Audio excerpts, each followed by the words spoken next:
একদিন একটা কাক ঠোঁটে এক টুকরো মাংস নিয়ে একটা গাছের উপর এসে বসলো। একটা খ্যাঁকশিয়াল তখন জঙ্গল থেকে বেরিয়ে সেখান থেকে যেতে গিয়ে ওই গাছটার নিচে এসে খানিকক্ষণ দাঁড়ালো। হঠাৎ সে ওপরের দিকে তাকিয়ে দেখলো একটা কাক এক টুকরো মাংস মুখে করে গাছের ডালে বসে আছে। ওই মাংসের টুকরোটা দেখে খ্যাঁকশিয়ালের খুব লোভ হলো। কিভাবে ওটা পাওয়া যায় সেটা ভাবতে ভাবতে খ্যাঁকশিয়ালের মাথায় একটা বুদ্ধি এলো।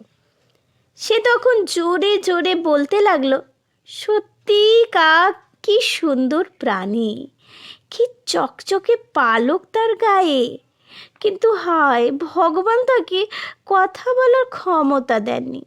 এ ব্যাপারে ভগবান যে নিষ্ঠুর তা প্রমাণ হলো। কাক গাছের ডালে বসে খ্যাঁকশিয়ালের কথাগুলো শুনতে পেল।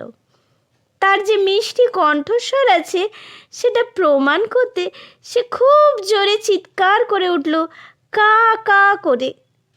আর সঙ্গে সঙ্গেই মাংসের টুকরোটা তার মুখ থেকে মাটিতে পড়ে গেল। খ্যাঁকশিয়াল এক মুহূর্ত দেরি না করে মাংসের টুকরো মুখে নিয়ে চলে গেল সেখান থেকে।